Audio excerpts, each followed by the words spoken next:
Queridos amigos, mi amigo el gran escritor colombiano Plinio Puleyo Mendoza ha escrito un libro muy importante sobre el elemento más grave de la crisis de su país, el secuestro de una parte sustancial del Poder Judicial por cuenta del gobierno y de las narcoguerrillas comunistas.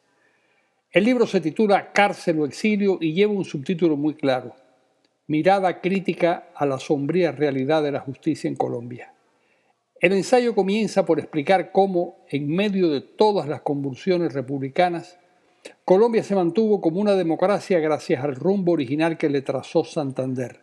Si la guerra les trajo la independencia a los colombianos, la república les traería la libertad por medio del respeto a las leyes.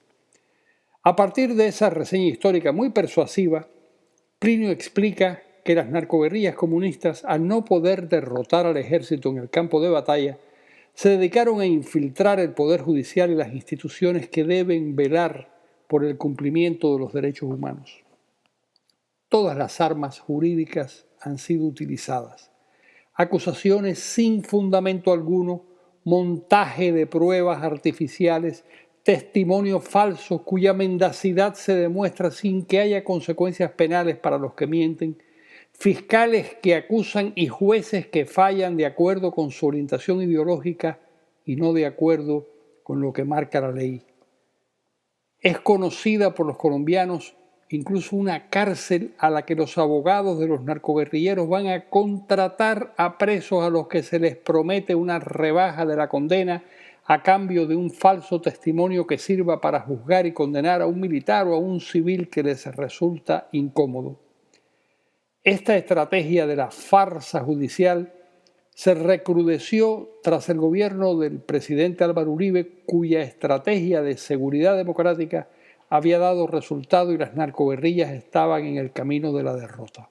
Hoy, más de 15.000 militares son objetos de investigación y más de 1.700 han sido condenados, muchos de ellos en total violación de la ley. Más de 8 años pasó en la cárcel el coronel Plazas Vega, héroe militar que dirigió la operación del rescate del Palacio de Justicia, tomado por el M-19 de acuerdo con los narcotraficantes de Pablo Escobar, quien en 1985 les entregó $2 millones al grupo guerrillero para tratar de impedir las deportaciones de los capos a Estados Unidos.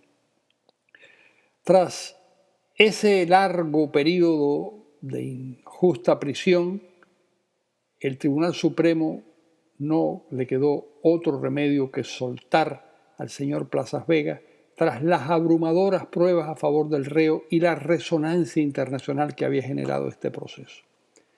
El libro de Plinio continúa con 9 casos de evidentes atropellos contra otros tantos colombianos destacados. El último de ellos es el de Santiago Uribe, hermano del presidente, un agricultor que jamás había ocupado ningún puesto público, lo que no impidió que las narcoguerrillas trataran de matarlo hiriéndolo de un balazo en el tórax. El padre de Santiago y de Álvaro fue asesinado por los narcoguerrilleros. Para incriminarlo falsamente con una banda paramilitar, la narcoguerrilla utilizó el testimonio fabricado de un asesino condenado a 50 años por haber matado a su novia y a otras 2 personas, a cambio de la promesa de reducir su pena en un 66%. Muchos años después, en vista de que no pudieron utilizar el testimonio de este asesino, volvieron a la carga ahora con el testimonio de un esquizofrénico que oye voces y conversa con el demonio. Asombroso que eso se acepte en los tribunales. Tras leer este libro de Plinio Puleyo Mendoza, uno confirma que Colombia tiene que rescatar su poder judicial antes de todo, antes de incorporar a las narcoguerrillas a la vida política nacional, antes de hacer cualquier cambio. No hay nada más importante que rescatar ese poder judicial.